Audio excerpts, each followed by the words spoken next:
Hello दोस्तों, Sheetal's daily रसोई में आपका फिर से स्वागत है। कड़ाके की ठंड में पकोड़े और चटनी देखकर आ गया ना मुंह में पानी।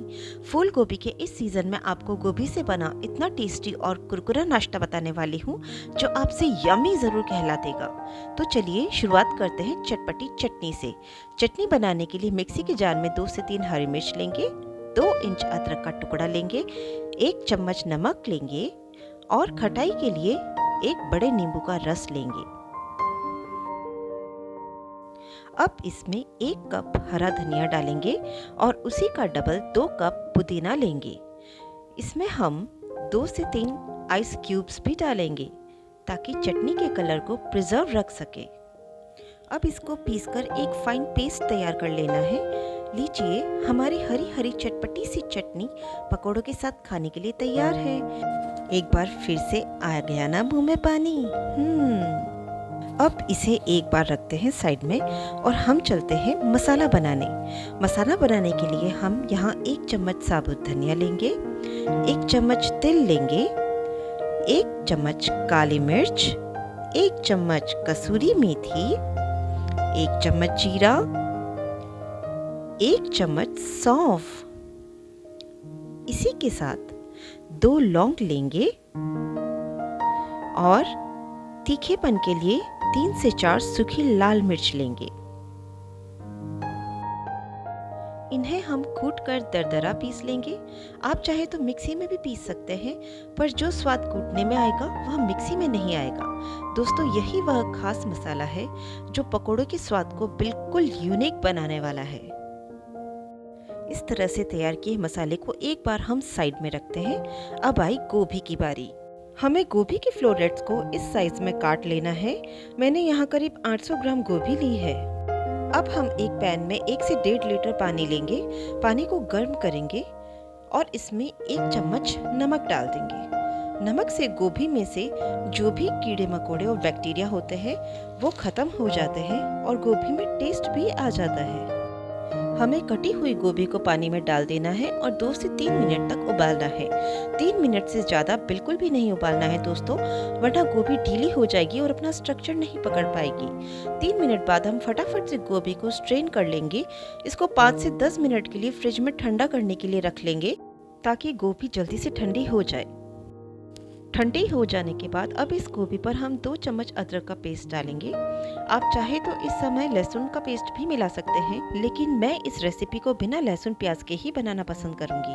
अब यहाँ हम 1 चम्मच नमक, आधा चम्मच हल्दी, 1 चम्मच कश्मीरी लाल मिर्च पाउडर, आधा चम्मच अजवाइन लेंगे जिसे हम क्रश करके डालेंगे। इस तरह से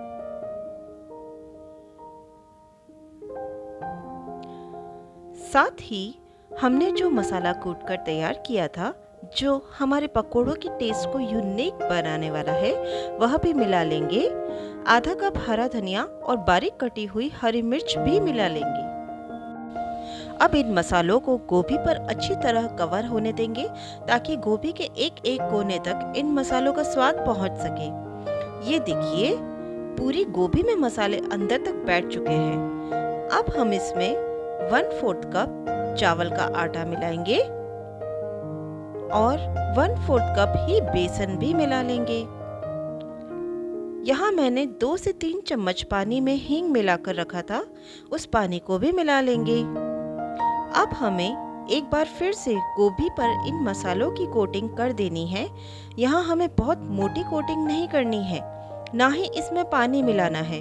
हमें यहाँ जो हींग का पानी मिलाया था वही काफी होगा इन गोभी पर कोटिंग करने के लिए। अब एक बार और अच्छी तरह से सारी गोभी को मसाले में मिक्स कर देते हैं। अब आई पकोड़ों की बारी। तो यहाँ हम कढ़ाई में तेल गरम करेंगे। हमें एक एक गोभी के टुकड़े को आराम से तेल में डालना है। एक साथ डालने से गोभी के टुकड़े एक दूसरे से चिपक जाएंगे। गोभी को तेल में डालते ही स्टर नहीं करना है। जब तेल में झाग बनने थोड़े कम हो जाएं, तभी पकोड़ों को उलट पुलट कर फ्राई करना है। ये देखिए, इस तरह से। दोस्तों, हमें गैस को लो फ्लेम पे ही रखना है। एट लास्ट हमारे कुरकुरे गर्मा गर्म और सुपर टेस्टी गोभी के पकोड़े तैयार हो चुके हैं। इन्हें हम टिश्यू पेपर पर निकाल लेंगे, साथ ही नेक्स्ट बैच के लिए रेडी हो जाते हैं। नेक्स्ट बैच को भी हमें इसी तरह फ्राई करके निकालना है।